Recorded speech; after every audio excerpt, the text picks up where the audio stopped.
secretly planned my escape from my controlling religious parents, fleeing the country with just my laptop and documents tonight. I am the youngest, 22, of 5 kids, 2 boys and 3 girls. My parents are heavily religious and we live in Utah. Growing up, everything had to be done perfectly. It didn't matter if it was grades, looks, social activities or even friends. I'm different from my siblings as I was never interested in the maths and science like they were. I've always been the writer, the painter. I remember once when I was 13, I made a painting of a dove in a snowy field and won first in the competition. I told my parents, who got angry that I had wasted my time with something so worthless when I should have been using the time to study. I still had A's in every class. My mother won't even say more than a few words to me. She's always seems like she hates me and I don't understand. Father burned the painting to remind me of what was truly important before taking all of my art supplies until I showed more responsibility with my time. It's been like this as long as I can remember. I work full-time, and have since I was 15 at McDonald's, dashing every bit of money I could. Father took half my checks as tithing to help teach me what being an adult was like. I applied to several colleges but was told by my parents that they would not be helping me with tuition as they did for my siblings because they thought sending me to college would just be a waste of money. So I got angry. I am so tired of being the black sheep just because I like the arts more than maths and science. And then, I heard them talking when I got up in the middle of the night about the perfect man they'd found who was willing to take me in. Through our church. I am terrified, and so I'm leaving. I've got some money saved up, a good amount, and I'm leaving the country. I found a job that lets me work remote doing freelance design work, and I've had my passport since I was a kid because of our family vacations overseas. I'm taking nothing other than a change of clothes, my laptop and important documents I took out of my father's office. I booked a flight that leaves in 5 hours and I'm never coming back. I'm not even going to take my phone since I'd need to get a new number anyway.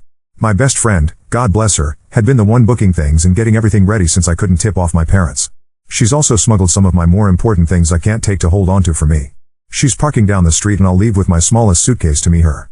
I don't know how they'll take this. I'm terrified they'll find a way to drag me back, or track me down. They went to bed over an hour ago, but I'm too anxious to sleep. Update 1.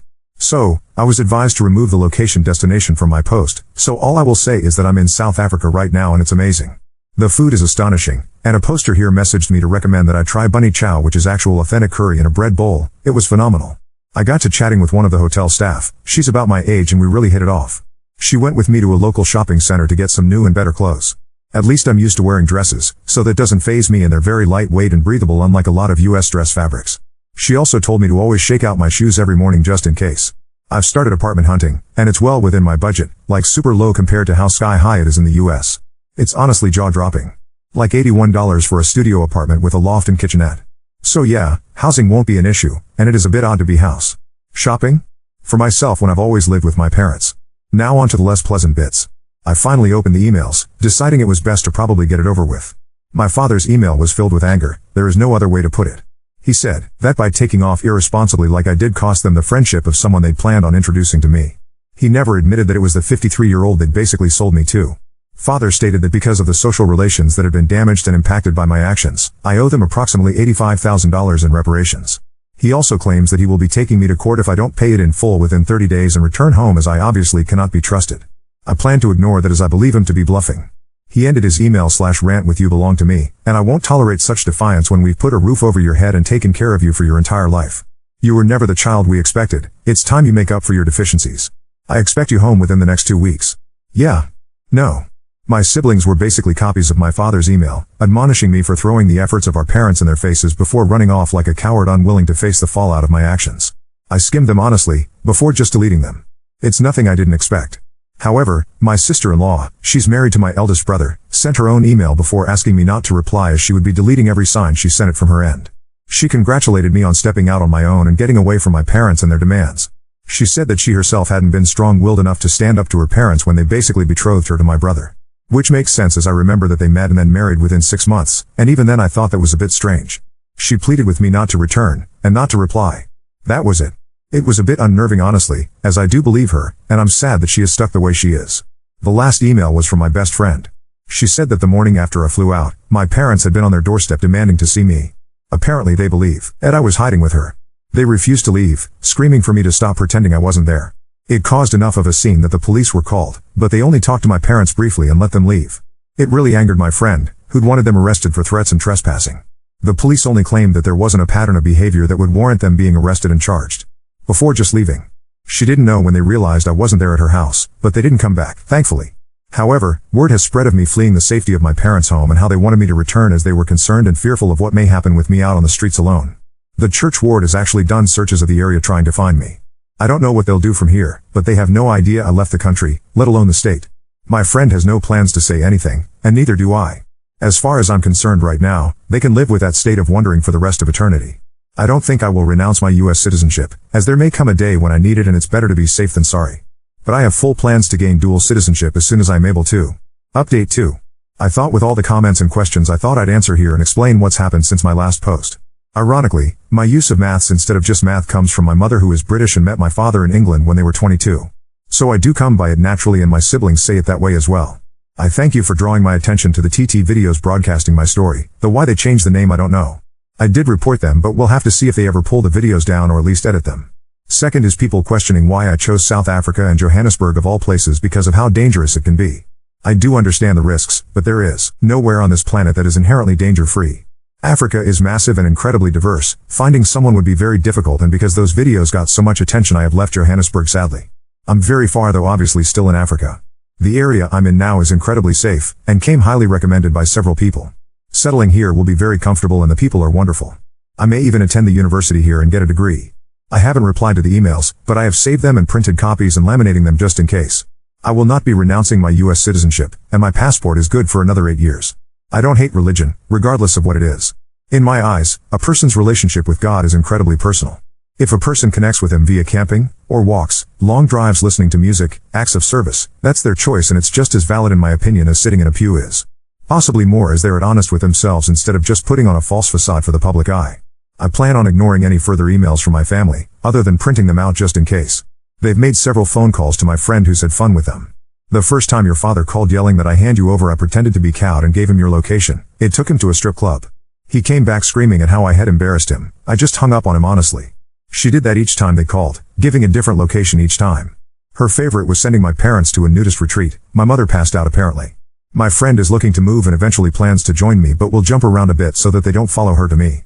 I did finally read my uncle's email, but it was just a copy of my father's with the added comment that he and his fellow cops would be looking for me to bring me home safe before I got myself in trouble and hurt. I'm watchful, and I know better than to wander into dark alleyways and abandoned places. That's all I've got for now. If anything changes I'll let you all know. It's heartwarming seeing and reading how many people are on my side and in my corner. Update 3. Hello everyone, it's been a while since my last update and a few things have happened that I was told by my friend that I needed to share since everyone was still clearly rooting for me. I have settled in a bit here, and am now enjoying the fun of paperwork. Oh so much paperwork. I have secured an apartment, and while it's 2 bedrooms, one is for my friend when she comes to join me. I've made a few acquaintances here locally and am beginning to stand on my own a bit. My biggest challenge has been dealing with feeling uncomfortable because I don't know all of those unspoken rules the way I did in the US. As such, I'm constantly second-guessing myself but hopefully that will fade with time. So, family. My family has learned I left the state. How they did, I'm not sure. They do, however, seem convinced that I am still in the continental US. My friend works as a cartoonist, and while she doesn't make a large amount of money, she makes more than enough to live comfortably. She's getting ready to leave herself and decided to send my parents a farewell gift. She didn't tell me about this until just a little bit ago. She spent a few hours carefully drawing my parents as they visited each location she sent them to, including their reactions, and all scenes were ended with the phrase "Abbott Abbott Abbott, that's all folks." Sadly, while I've never seen Looney Tunes, as she named it, she said she portrayed my dad as similar to a coyote? I'm still not 100% sure what that means, but she said everyone else would. Before then ordering me to watch it. Maybe one day. She should be joining me around October 9th, after country hopping several times. All the things she hasn't sold are in a secured storage unit, including the things she's been holding for me. The biggest revelation came after my father. Well, he had a meltdown apparently after I never responded to him. He got into a fight with my mother in church, and many things were said. Among those, according to several, that my mother had cheated on my father, which, well, led to me. Which is why she never liked me, I guess, as I just reminded her of her mistakes. My father took her back in spite of that, but well, there it is. It caused a big stir in the ward, and meetings were held, though I obviously don't know what was said or done. I may never know honestly. I am trying to move on and am even contemplating getting a tattoo. Part of me really wants to, while another points out that if I change enough and father finds me, he won't want me then. Update 4. Once my friend arrived things got really hectic. She's been settling in well, and it has been a huge relief to have her here with me, as it gives me a sense of security that I didn't really have before. We've been taking time to build new routines, finding a new normal, I guess, that works for us both. It's been a challenge, but at the same time, everything has been so different one day to the next that it's kept the days from seeming boring or blurring together. One of the elderly neighbors I've been talking to a lot since I moved here has also invited the both of us to spend Christmas with her and her family. They're going to have a goat as the main meat, which is different, but I'm excited to try. It's odd to not see Christmas trees everywhere, but that's still a new thing, so it's not common here. But her granddaughter is teaching my friend and I some of the dances we'll be doing, as Christmas celebrations here are more like a festive party and gathering rather than a slow day spent with just gifts. It's odd, as even in my family we'd only ever be given 3 gifts. One for our body, one for the mind and the last for the soul to honor the Trinity according to my parents. Last year, I think I received a new Sunday dress, a set of physics textbooks and a new log journal for my scripture reading. After gift openings we'd each retreat to our rooms and remain there until dinner was ready, usually made by mother and myself. Yet here, they're planning on doing our hair, having dances and music with food and laughter. Gifts are still given obviously, but the day is spent more with those around you than on material things. I'm excited. I've decided to ignore my family for now. I've gotten a lot of questions on why I didn't report them or confront them, and the answer is easy and may seem a bit childish, but the thought of facing them like that terrifies me. I don't want to be around them, talk to them or think about them. I'm genuinely scared that trying to bring justice will only drag me right back into the mess I ran from. I'm 22 and yet I'm terrified of my own family. So that's why I'm not doing anything to them. I just want to pretend, even if only for a bit, that my life isn't messed up and freakish, if that makes any sense at all. I don't know where I will be a year from now, but somehow, the thought doesn't worry me.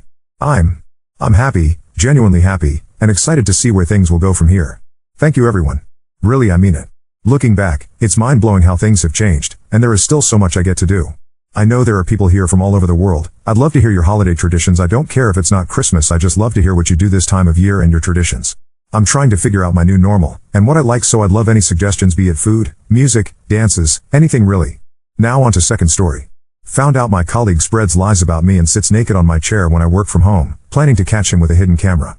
I, 35F, am a Moroccan living and working in the US.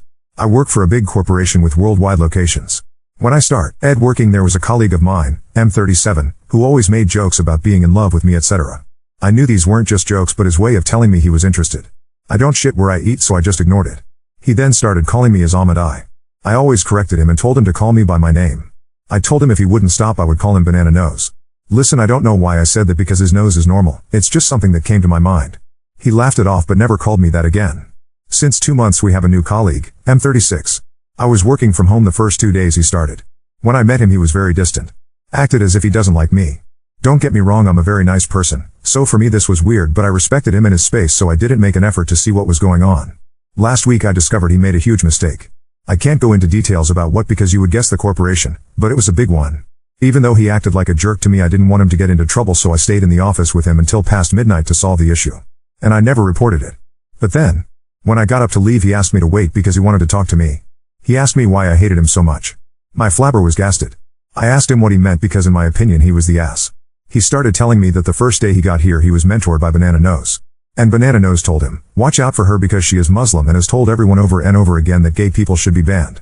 First, sir, I came from Morocco to work here, who the hell am I to want to ban someone? Secondly, my religion teaches me to accept and respect everyone. New guy went on to say that he had doubts after tonight because I could have fed him to the wolves but instead helped him out. But then came the worst part. New guy told me that Banana Nose goes into my office when I work from home and get this, sits naked on my chair to punish me for being a prude. I asked new guy to not tell anyone what he told me. And now I want to get a hidden camera and install it in my office. I want to first ask HR if it's not against office policy, but yeah. I definitely want to catch his ass, literally. Would I be the asshole if I did that? Update 1. Well, it is very nice meeting you all. I have never in my life read so many ideas to make someone's butt itch or hurt. The things we can achieve if we just work together. I had to talk to HR. I requested an urgent meeting. I didn't tell them everything because I know what they would do. They would investigate and then come back with, it's just a rumor. Banana Nose is very loved and I don't want to put new guy in a bad place. So I told them I'm afraid someone might be sneaking in my office because all my stuff gets misplaced. Since I have a higher position at this company they took it real serious real fast.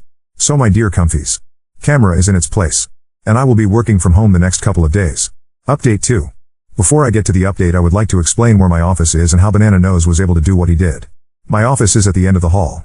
The only room that's facing my office is a utility room / supply closet.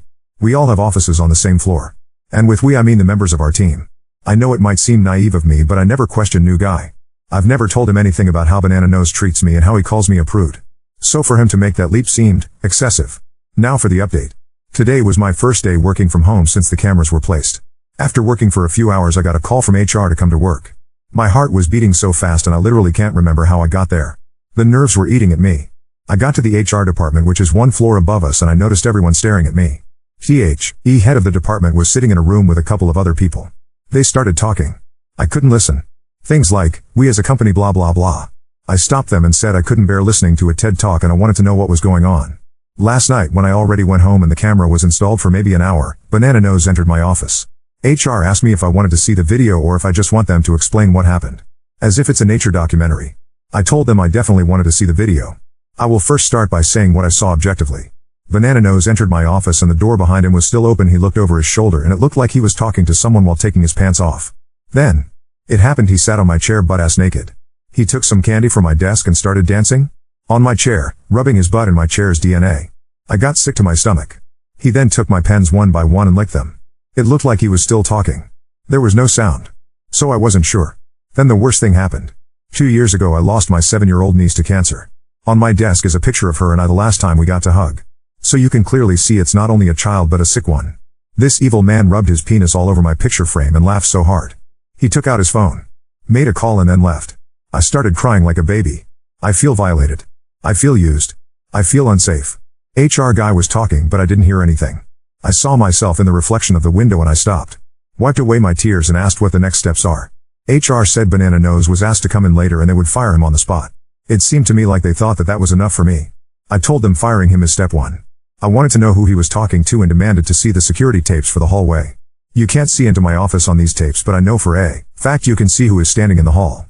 HR accepted my request and asked security for the tapes. It takes some time but they expect to get it sometime tomorrow. For now I feel unsafe everywhere I go. When I got in my car all I could think about was, maybe he was in my car. Maybe he was in my home.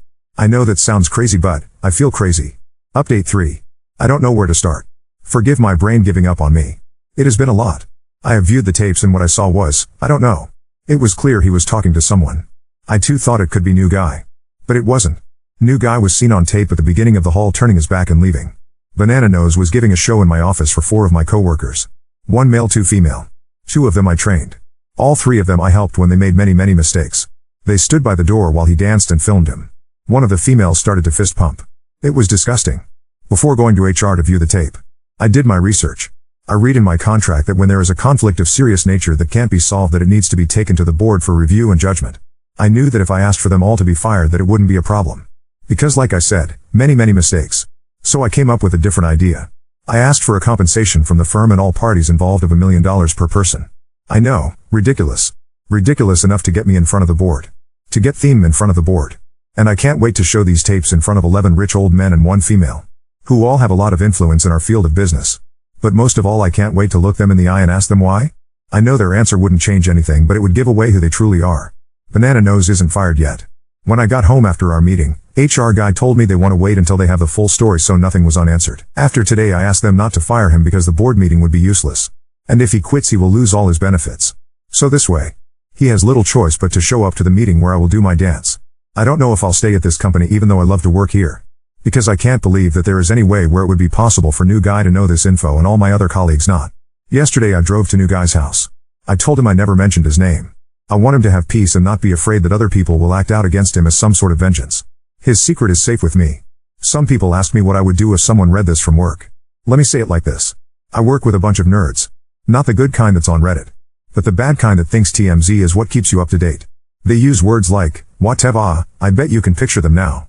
And if they do show up here and read all of this, so be it. I couldn't cope without all of you. I have no family here and I thought my coworkers were my friends. I guess we all make mistakes. Again, thank you all for everything. I kinda love you guys. Just make sure you never say whatever. The finale. Dear Comfies. An hour ago I got the news that everyone involved quit their job. They got their notice that they have to appear in front of the board and they didn't want that. By everyone involved I also mean one other person that was not on the tape but knew of it and was involved on different occasions. This was something that happened frequently. When they first had to come to HR and watch the tapes they said it was just a joke that got out of hand. One of them even tried to say that I knew of it. They wanted to first keep their job and asked for a group session to work things out. But when HR said there would be a board meeting, they resigned the next day. As for me, I handed in my notice but this wasn't accepted. The company offered me a better paying job in a different location. They will help me with relocation and everything. I'm glad that I got this chance. Since I have a more senior position I need a well-rounded, trustworthy assistant. I asked for New Guy. They agreed with it and New Guy was very excited. Our relocation is closer at his boyfriend's house and I'm glad that I don't have to leave him behind at a toxic environment. I guess this is my finale update. I decided not to sue. I don't ever want to think about what he did ever again. And I don't want to put my energy towards this kind of toxicity. And I know one thing for certain. You get what you give.